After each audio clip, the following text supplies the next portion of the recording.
Дәнекер. Бұл дәнекер рудасын өңдеу арқылы алынатын кристалл зат. Ем болатын аурулары.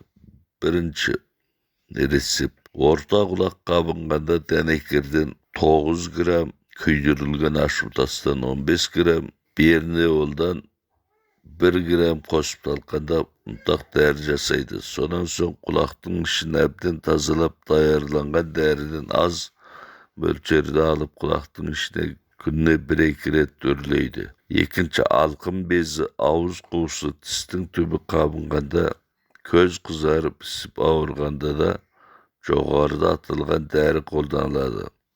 Үшінші рецепт, ауызға шыққан қотырға 3 грамм араластырылған дәнекер ұнтағын жағады. Төртінші рецепт, дәнекерді ұнтақтап, өлеттенген жараның аузына сепсе өлетті жойып жараны өңіне келтіреді. Дәнекердің құрамында натрий қышқылы бар. Дала жалбызы. Бұл да көп жылдық шөптектес өсімдік.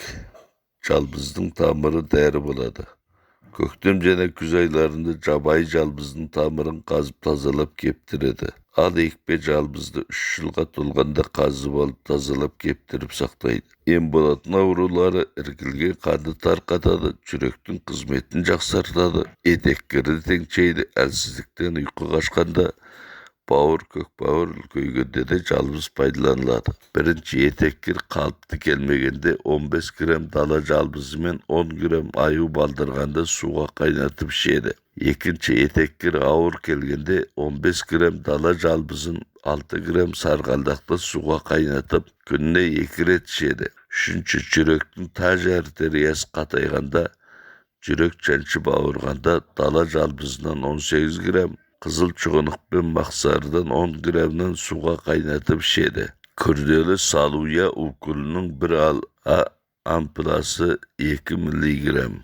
Күніне 2 рет укол салады. 2-4 апта бір емдеу мерзімі болып есептеледі.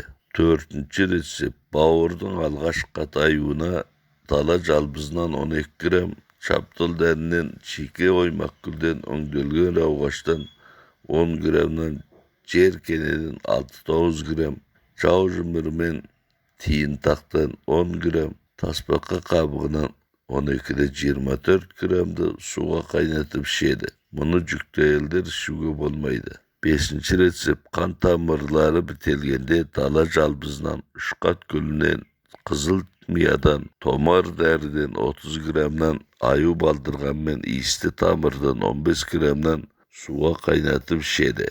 Екпе қалампыр шөп. Қалампырдың ем болатын аурулары көп. Қалампыр көп жылдық шөптектес өсімдік, биіктігі 30-40 см, тік сабақты топтасып өседі. Жіңішке және ұзын буындары айқын көрініп тұрады. Жапырақтары қарама-қарсы орналасқан, таспа және қандауыр тәріздес. Бүтін жиекті, түп жағындағы қынапшасы сабақты болады. Кейбіреуінің гүлі дара, кейбіреулерінің гүлі бірнеше болып, арасы алшақ өседі. Қалампырды көбінесе қолдан өсіреді.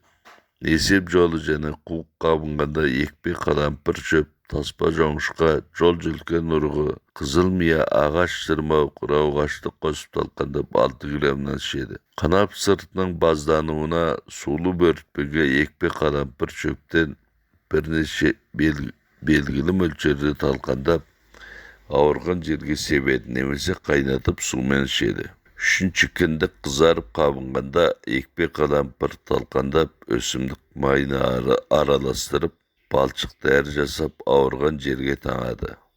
Төртінші, қызыл өңеш және тік шек рагына екпе қалампыр шөп тамырының 30-60 граммын суға қайнатып ішеді. Бесінші, етеккір тоқтағанда, уытты жара шыққанда қалампыр емге қолданылады. Пайдалану мөлшері 5-9 граммға дейін. Екпе қалампырын құрамында белок, фосфор қышқылы, витамин А бар. Екпе қараөлең. Бұл бір жылдық шөптектес өсімдік. Биіктігі 60-80 см, сабағы 4 қырлы, жоғарғы жағында жұптасып өскен бұтақтары болады. Ерекше иісті сабақ бұтақтарында қысқа жұмсақ түкшелері бар. Жапырақ қарама-қарсы орналасқан 3-5 қаламшалы келеді. Дөңгелек шатырша гүл çoğuru toptasıp ösedi. Gülü kişkene kızgıltım tüstü boladı. Ekpek karılın ili angarında köp кездеседі. Çöptің жер üstü bölügü және масағы дәріге пайдаланылады. Күзде масағы жасылданғанда орып алып, жер üstü bölігін kesіп ұнтақтап кептіріп, немесе қуырып жасайды. Бірінші суықтан тиген тымауға тітіркеніп, тоңып, қызу көтеріліп, мұрын бітіп, бас ауырғанда, тер шықпай ауырғанда 9 грамм екпе қарылың, 9 грамм бір салар, 9 gram perilla, 3 gram çiğki cemcemilden suğa kaynatıp içedi. Ekinci resep murundan kan akkanda boşangandan keyin köp mölçerde kan getkenge kol ayak kurusup kalganda ekpe karölöğünün tamırının 60 gramını talkandap 6 gramdan gününe 2 ret er balanın nesebimin nemesi kaynagan suğumen içedi. Üçüncü resep hemoroidin kızarıp sinüğüne ekpe karölöğünü suğa kaynatıp suğumen gününe bir neçe ret içedi. Dördüncü resep nercispen kan arılasıp gelgende ekpe karölöğünün 60 gram, roza gülünün 30 gram alıp sargaygança kuvurup 9 gramdan qara çaymen içedi. Beşinci resep boşangandan keyin kan sıraudan kalcırap esten tangan navkaslarga keptirgen ekpe karölöğünün masagın talkandap 9 gramdan er balanın nesebimen içkizedi. Eger jağı karısıp iş almasa rezinamen murundan kuyu gerek. Altıncı resep ayak jaralanıp iriңdep bazlanganda karölöğünün japrağın jançıp jaraga tаңса tez жазылады. Жаңғақ жылы үйектөрдө өседі.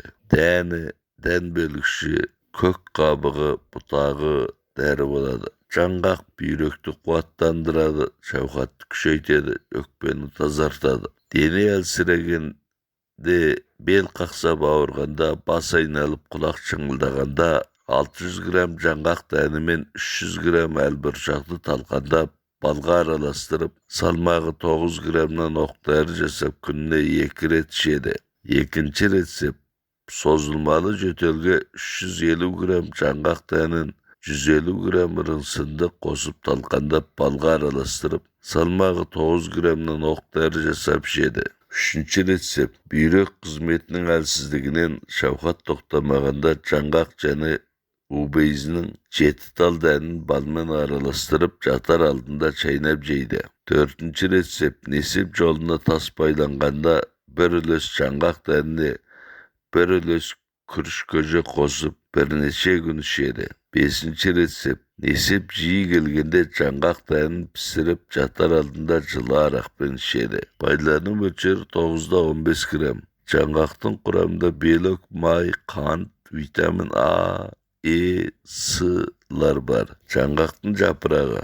Birinci resep ak kır köp gelgende 10 жаңғақ жапырағы мен 2 жұмыртқаны суға кайнатады да жұмыртқаны жейді. Ekinci resep жаңғақ жапырағынан белгілі мөлчерді алып суға кайнатып которду жуады. Üçüncü resep белдің аяқтың қақсап ауырғанына 60 gram жаңғақ жапырағы мен 3 жұмыртқаны суға бірге кайнатып, піскеннен кейін жұмыртқаның қабығын сыдырып тастап, жұмыртқаның өңі қоңыр түсті болғанша қайта кайнатады. Жұмыртқадан күніне 2-3 рет 14 күн бойы жейді. Емдеу барысы 14 күн. Жаңғақтың қабығы.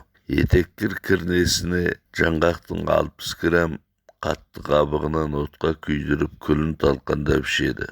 Екінші ресеп омырау безі қабынғанда жаңғақ қабығын отқа күйдіріп талқандап күлін арақпен ішеді. Үшінші ресеп жаңғақ қабығын кайнатып қотыр теміреткіні суымен бірнеше рет жуады. Жаңғақтың гүлін араққа бірнеше рет шылап сүйелге таңса сүйел жазылады. Жаңғақтың бұтағы. Бірінші ресеп лимфа туберкулезіне жаңғақтың жіңішке бұтағы мен аюбас тікенінен тең мөлшерде алып суға кайнатып чай орнына ішеді.